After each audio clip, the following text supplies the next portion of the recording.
Why am I killing skyrats at those permissions of mine? I've been getting a lot of criticism by viewers lately, so I decided to start yet another video of mine with sort of a thorough explanation. First, some footage of what feral pigeons do to those places with all their filth.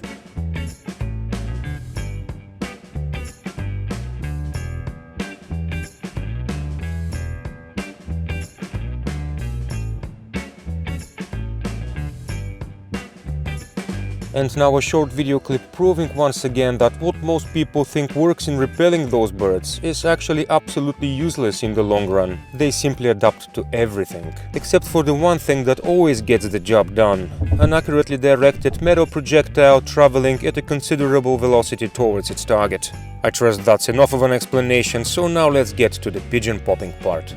It's gonna be one of those videos where I shoot two different high-end air guns at two separate permissions. The first one is the Huben K1 Lite 25 caliber at the sunflower seed processing facility, shooting Zun 38 grain slugs at an average of 920 feet per second. It was a misty and damp early morning, and it turned out the place was riddled with larks, which are not a pet species, so they got a free pass. As for the skyrats, we didn't have to wait too long for the first customers to appear at a spot where they didn't really belong.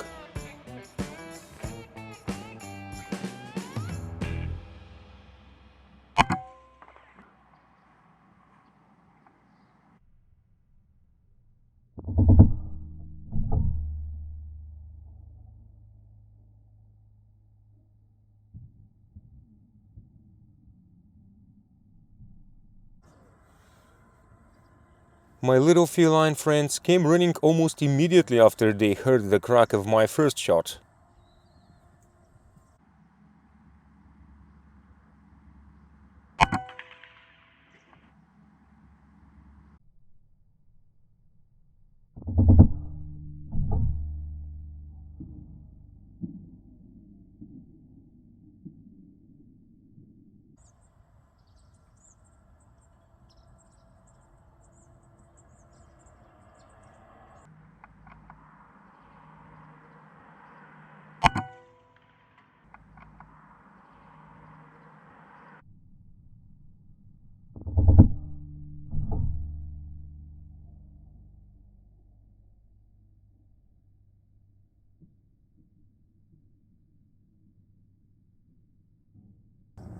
Those are much more friendly than my tubby retriever, which you'll see a bit later in this video at the grain silos.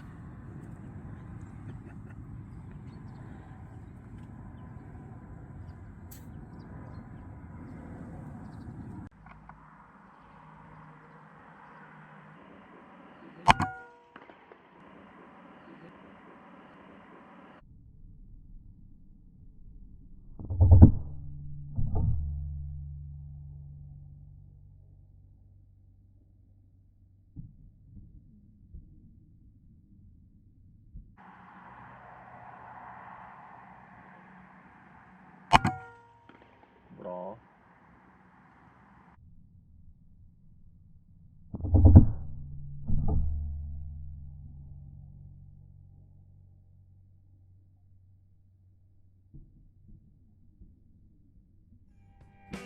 Scuffling like kids, I thought I could give them something more interesting to fight over.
A while later some workers arrived and made a very good display of the reason why some of those kittens have no idea what to do with a pigeon when they see one.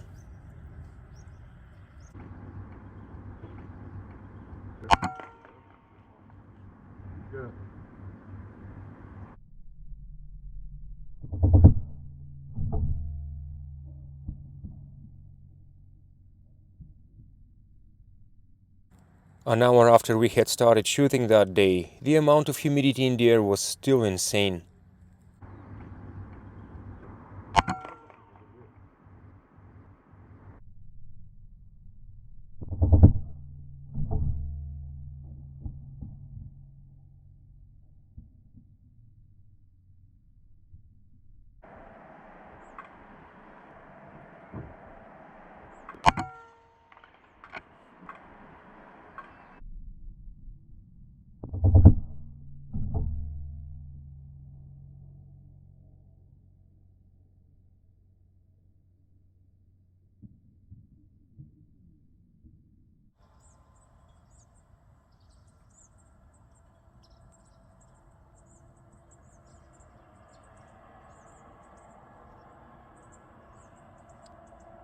What you see behind me are the silos. After the great time that I had in the morning with the Huben K1, I decided to pay them a visit, and this time I brought another gun with me.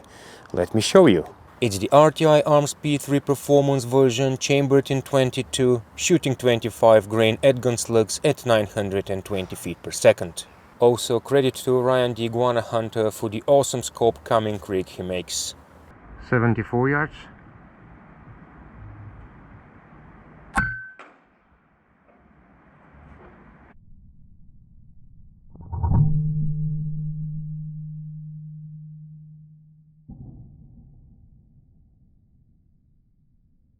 That is 101 yards, and I hope there isn't a lot of glare.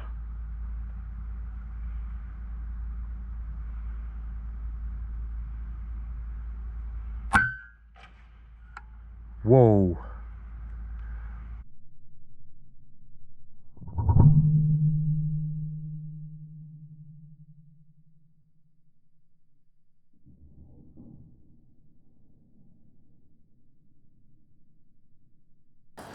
So let me say a few words. Those two shots were coming from different directions and at different angles in reference to the silos. The first one, 74 yards, and then the second one, I had to actually drive a little just to extend the distance between me and the target and make things a little more interesting, of course, to the extent that this place allows.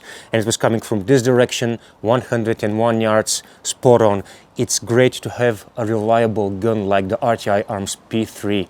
I took it out of the box after a month without using it, and the shot placement was absolutely accurate.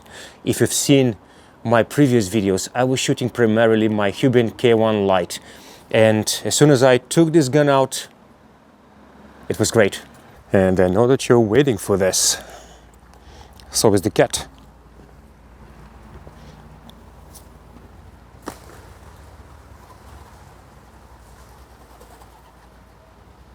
The next couple of shots are courtesy of my friend Daniel, who joined me again after an almost 2-year break. That's Daniel 2, Pigeon 0. A lot of people still ask me, why do you do this? Why do you shoot them? Why do you call them sky rats? How about that, boys and girls? How do you like that? Do these strike you as sanitary conditions to store and distribute the grain in? The grain that we eat and the animals that we breed? Yes, give me a good, nice hiss. There you go, another one. Compliments of my buddy this time.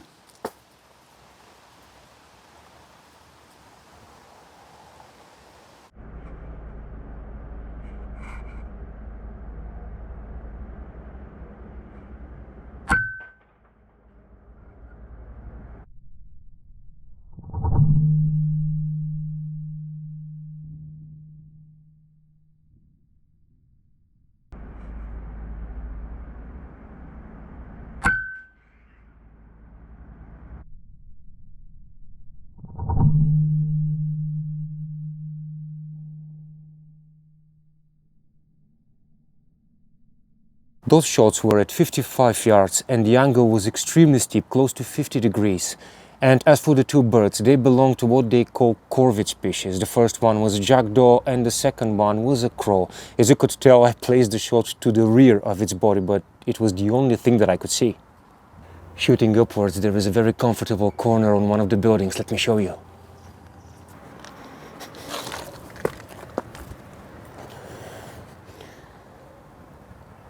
And they don't get disturbed by me just hopping around. They're used to the presence of people.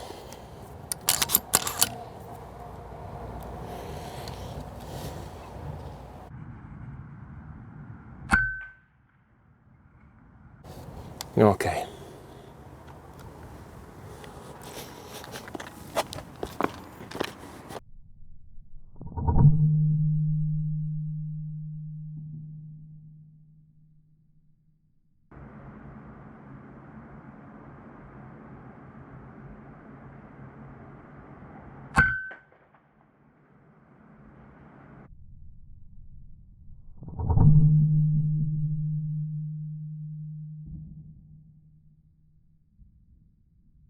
This is what I had to lean on to take the shot at the dove. The distance was 55 yards.